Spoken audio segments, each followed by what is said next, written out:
TNPSC Mentor.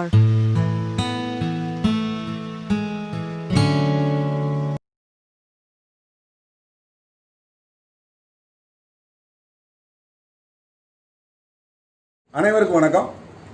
Group 2 மெயின்ஸ்க்கு தேவையான வகுப்புகளை TNPSC mentor போதுமான அளவு உங்களுக்கு வழங்கி கொண்டிருக்கிறது. அந்த வகையில் நம்ம ஏற்கனவே லெட்டர் ரைட்டிங்குடைய அறிமுக வகுப்பு நேற்று நம்ம பார்த்தோம். இன்று அதனுடைய தொடர்ச்சியாக ஒரு லெட்டர் மாடலை உங்களுக்கு கொடுத்து அதை எழுதி காமிக்க போகிறேன். தமிழ்லையும் எழுதி காமிக்க போகிறேன், இங்கிலீஷில் எழுதி காமிக்க போகிறேன். 2 லாங்குவேஜ்லையும் அதை சொல்லித்தர போகிறேன். இதே மாதிரி ஒரு 3 லெட்டர் உங்களுக்கு சொல்லி கொடுத்தா கண்டிப்பாக நீங்கள் எந்த லெட்டர் கேட்டாலும் அதை எப்படியாவது மேக்கப் பண்ணி எழுதிடுவீங்க. அந்த அளவுக்கு எளிமையானது லெட்டர் ரைட்டிங். இன்றைய தினம் ஒரு லெட்டர் டாப்பிக்கை கொடுத்து அதை உங்களுக்கு எழுதி டிரான்ஸ்லேட் பண்ணி காமிக்க போகிறேன். ஓகேயா? ஸோ இது போன்ற தொடர்ச்சியான வீடியோக்கள் டிஎன்பிஎஸ்சி மென்டார் மெயின்ஸ் தொடர்பாக வழங்க இருக்கிறது. இதுவரைக்கும் நம்ம சேனலை சப்ஸ்கிரைப் பண்ணாதவங்க சப்ஸ்கிரைப் பண்ணுங்க. அதே மாதிரி பக்கத்தில் உள்ள பெல் ஐக்கானை கிளிக் பண்ணுங்க. அப்படின்னா தான் தொடர்ச்சியாக நம்ம டிஎன்பிஎஸ்சி மென்டார் வழங்கக்கூடிய வீடியோஸ் அனைத்தும் உங்களுக்கு தவறாமல் வந்து சேரும். மெயின்ஸ் கிளாஸை பொறுத்த மட்டும் டிஎன்பிஎஸ்சி மென்டார் போதுமான அளவு இலவசமாகவே உங்களுக்கு யூடியூப்ல கொடுத்துக்கிட்டு இருக்கு. ஆனால் test batch prelims cum mains test பேட்சா வரக்கூடிய 16ஆம் தேதியிலிருந்து நடத்துறதுக்கு டிஎன்பிஎஸ்சி மென்டார் பிளான் பண்ணியிருக்கோம். அதுக்கான ப்ராசஸ் போய்கிட்டு இருக்கு. அட்மிஷன் நடந்துகிட்டு இருக்கு. ஒரு பேட்ச் அட்மிஷன் முடிஞ்சு 2வது பேட்ச் அட்மிஷன் போய்கிட்டு இருக்கு. தொடர்ச்சியாக அட்மிஷன் மாணவர்கள் பண்ணிக்கிட்டே இருக்கிறாங்க. 16ஆம் தேதி டெஸ்ட் ஆரம்பிக்குது. டிஎன்பிஎஸ்சி மென்டார் இந்த டெஸ்ட் பேட்ச் மூலமாக உங்களுக்கு எவ்வளவு ட்ரெயின் அப் பண்ண முடியுமோ அவ்வளவு ட்ரெயின் அப் பண்றதுக்கு முயற்சி செஞ்சுக்கிட்டு இருக்கிறோம். நடவடிக்கை எடுத்துக்கிட்டு இருக்கோம். நீங்க பாத்தீங்கன்னா டெஸ்ட் பேட்ச் ஜாயின் பண்ணீங்கன்னா ப்ரிலிம்ஸ் கால்ஃபார் வரதுக்கு முன்னாடியே மெயின்ஸுக்குரிய சிலபஸை பிராக்டிஸோட முடிச்சுட்டு வச்சிருங்க. அது உங்களுக்கு ஒரு பெரிய பேர்டனை குறைக்கும். ஸோ டெஸ்ட் பேட்ச் ஜாயின் பண்ண விருப்பம் இருக்கிறவங்க விரைவாக டெஸ்ட் பேட்சில் ஜாயின் பண்ணுங்க. Through contact number given contact நம்பர்ல நீங்க கான்டாக்ட் பண்ணி டெஸ்ட் பேட்சில் ஜாயின் பண்ணிக்கோங்க. வாங்க நம்ம இப்போ வீடியோக்குள்ள போகலாம். லெட்டர் டாபிக் இப்போ சொல்றேன். இங்கிலீஷில் ஃபர்ஸ்ட் வாசிக்கிறேன். இந்த ரிசல்ட் ஆஃப் ஒரு லெட்டர் என்ன ஒரு சப்ஜெக்ட் கொடுத்துருக்காங்க. அந்த சப்ஜெக்ட் கொடுத்து லெட்டர் எழுத சொல்றாங்க. என்ன எனி சப்ஜெக்ட் கொடுக்கலாம். பெரும்பாலும் 20 மார்க் கொடுக்குறாங்க இந்த லெட்டருக்கு.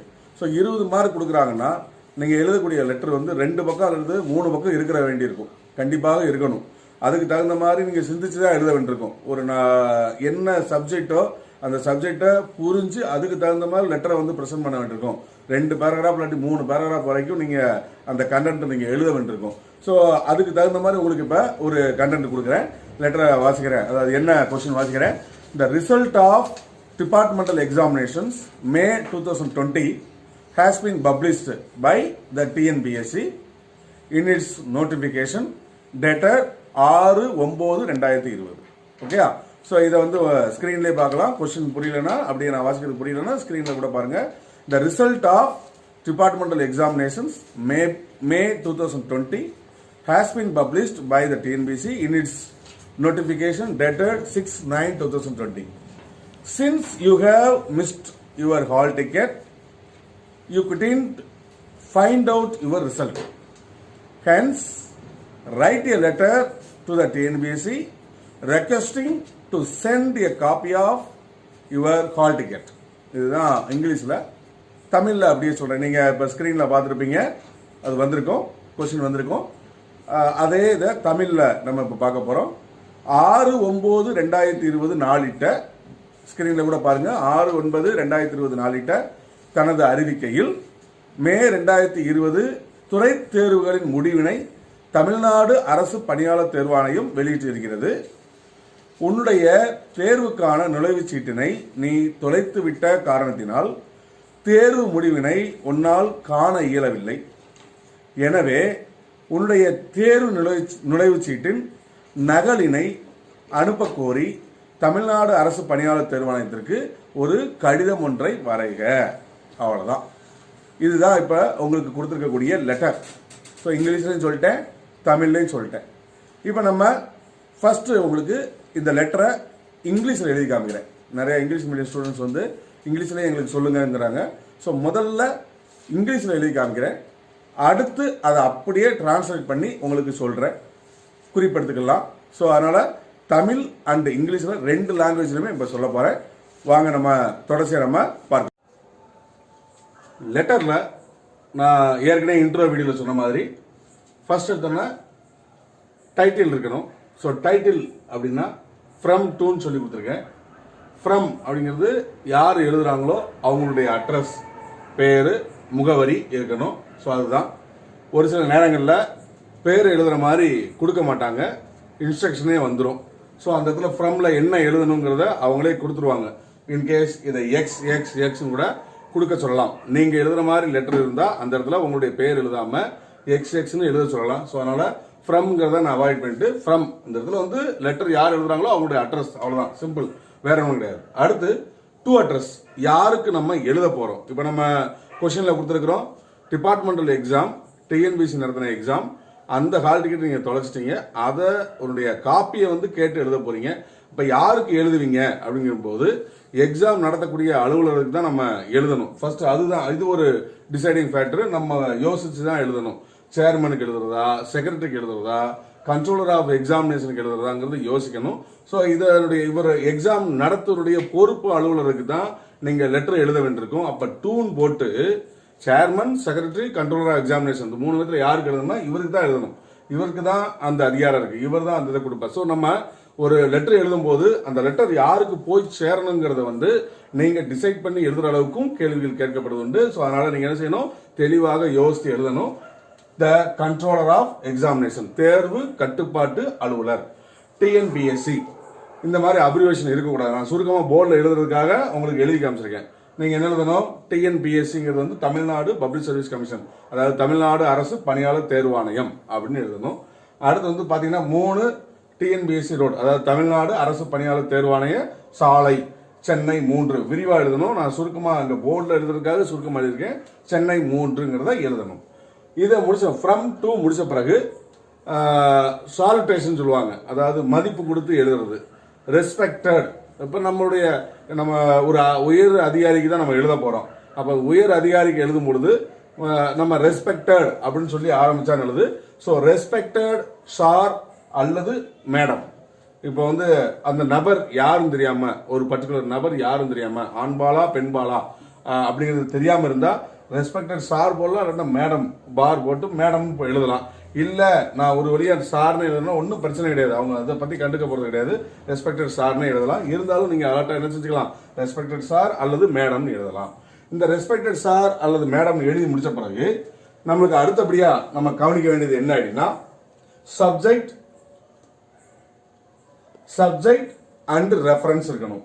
சப்ஜெக்ட்ங்கிறது என்ன அப்படின்னா நம்ம சொல்லக்கூடிய கருத்து, அதாவது பாடி ஆஃப் த லெட்டர் இருக்கு பாத்தீங்களா, அந்த பாடி ஆஃப் த லெட்டருடைய சாராம்சமாக இருக்கணும்.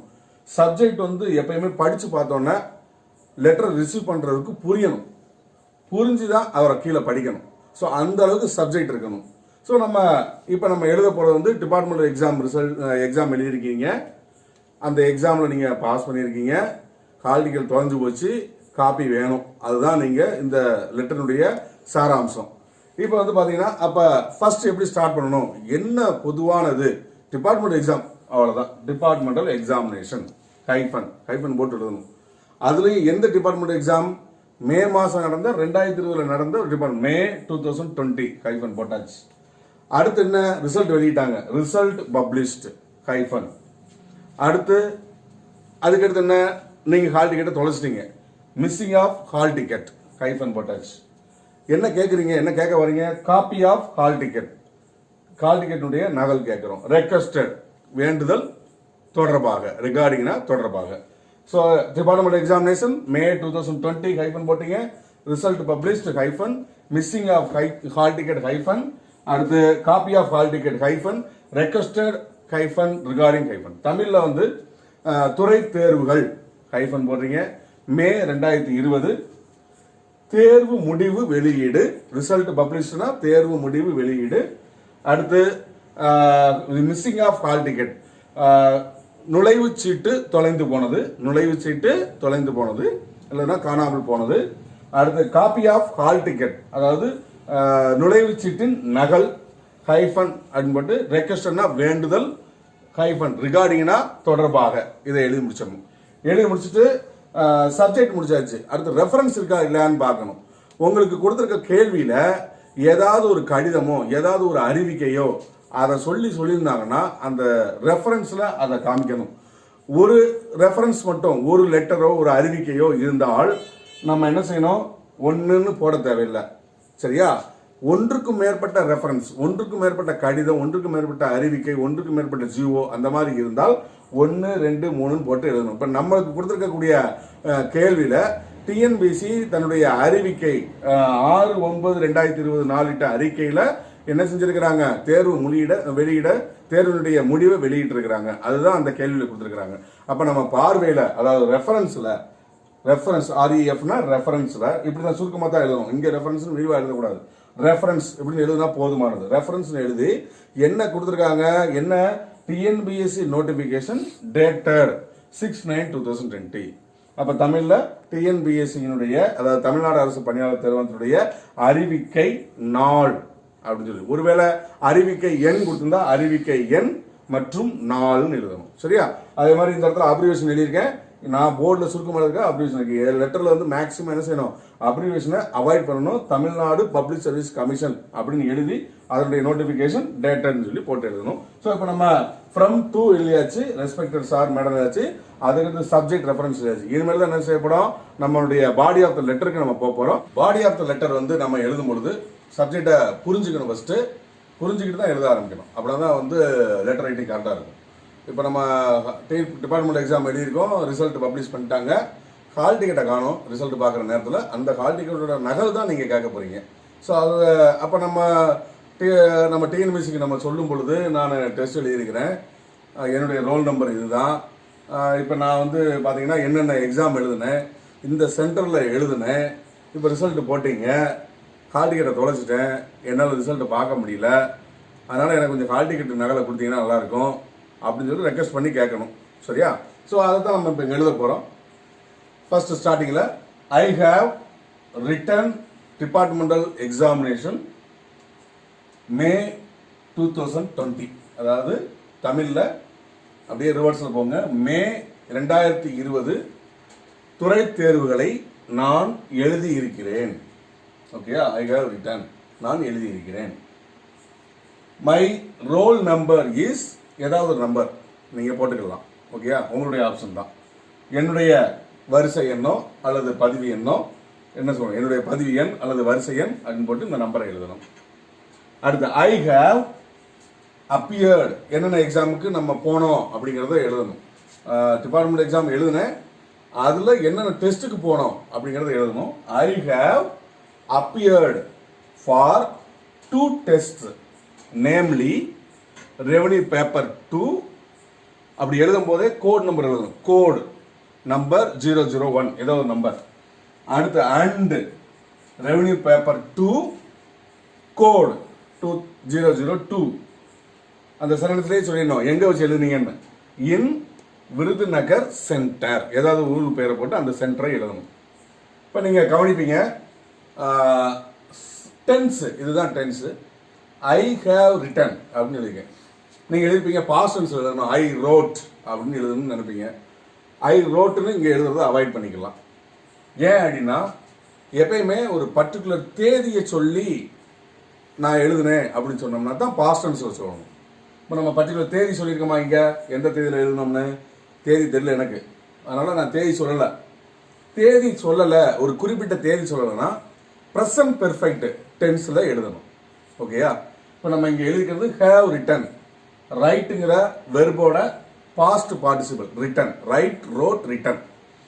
அதில் வந்து ப்ரெசன்ட் பெர்ஃபெக்ட் எழுதும்போது ஹேவ் ரிட்டன் எழுதியிருக்கேன்.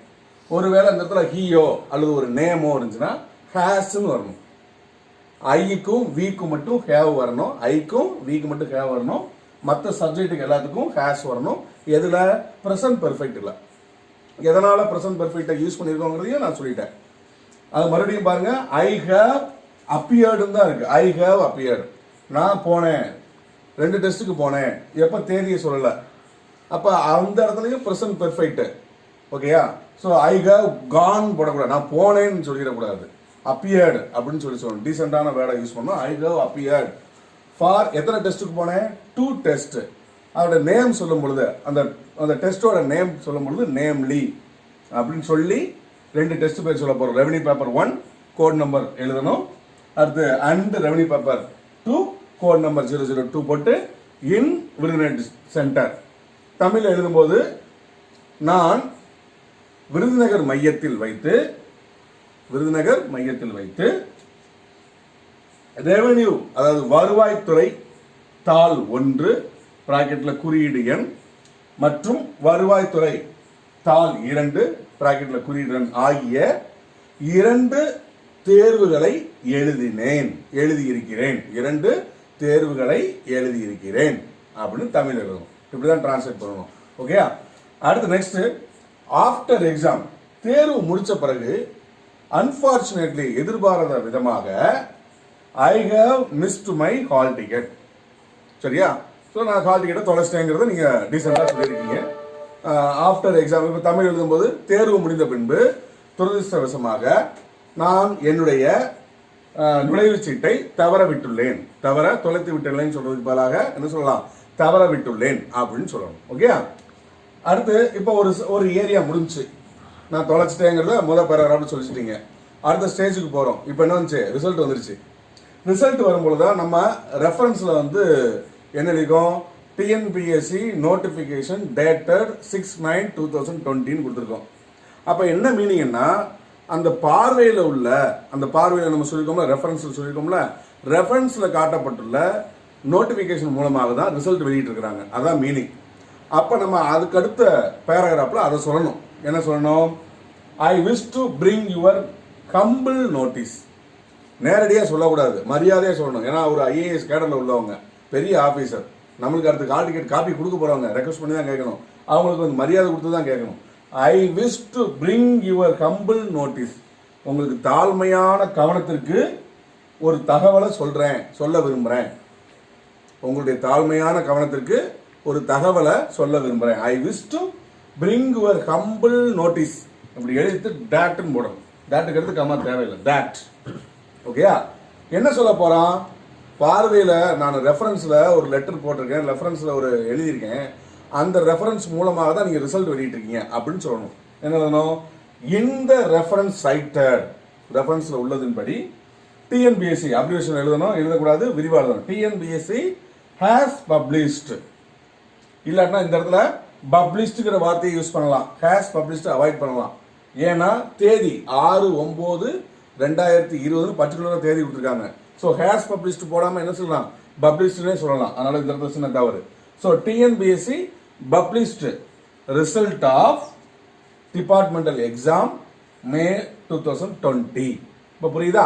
இதே அப்படியே தமிழில் மாற்றும் பொழுது, தமிழில் எழுதும் பொழுது என்ன, கடந்த 2020 மே துறை தேர்வினுடைய முடிவுகளை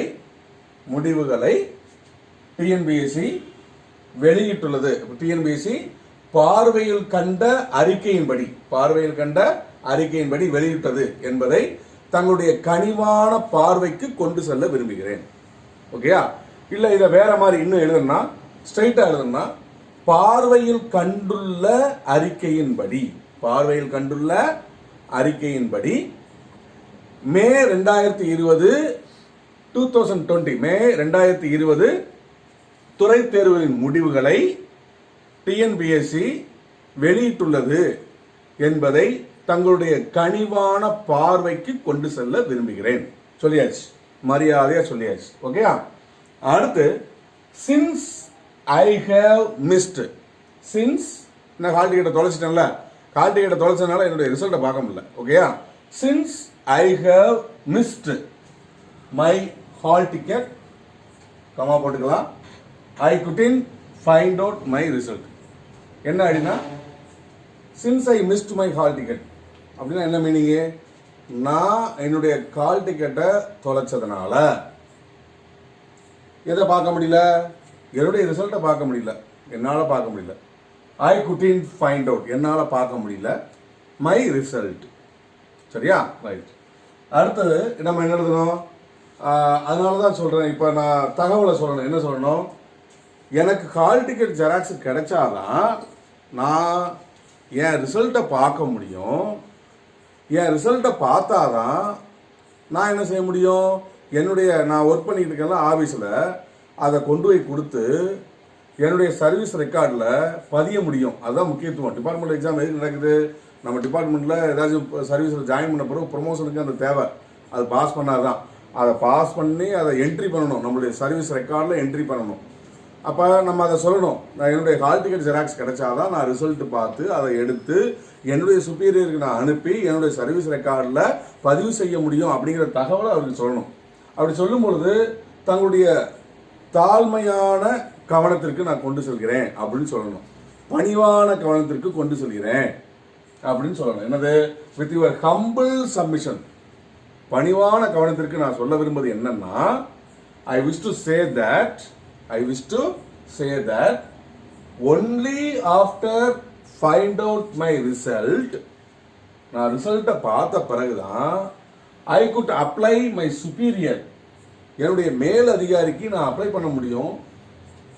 என்ன அப்ளை பண்ணுவோம்? ரெக்வஸ்டிங் ஹிம் ஆர் ஹர் எதுனாலும் போட்டுக்கலாம். Requesting him to make necessary relevant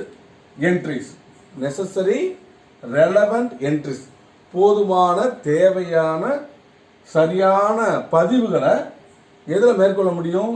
in my service record, என்னுடைய சர்வீஸ் ரெக்கார்டில் பதிவு செய்யும். இப்போ நம்ம என்ன சொல்லியிருக்கிறோம்? நம்ம சொன்னதை அப்படியே சொல்லியிருக்கிறேன். நான் என்ன விலைக்கு சொன்னோம்னா அதை இங்கே லெட்டரில் கொடுத்துருக்கிறேன்.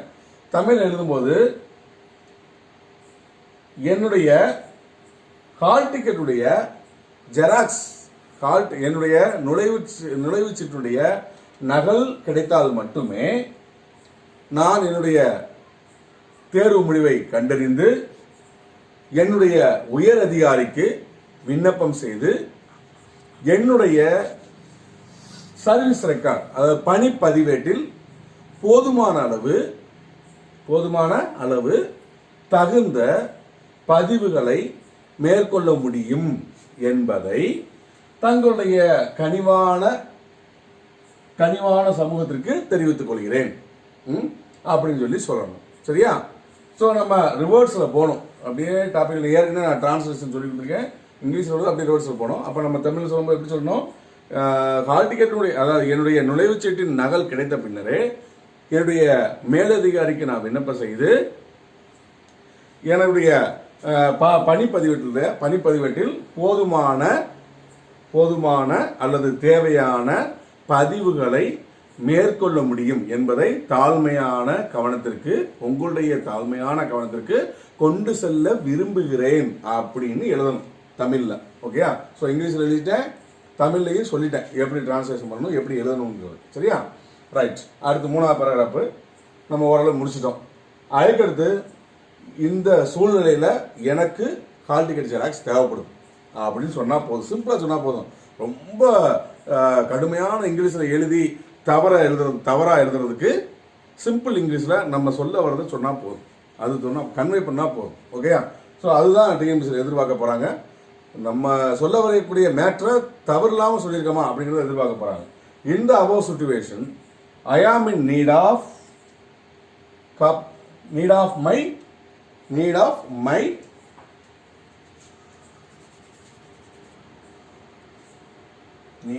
my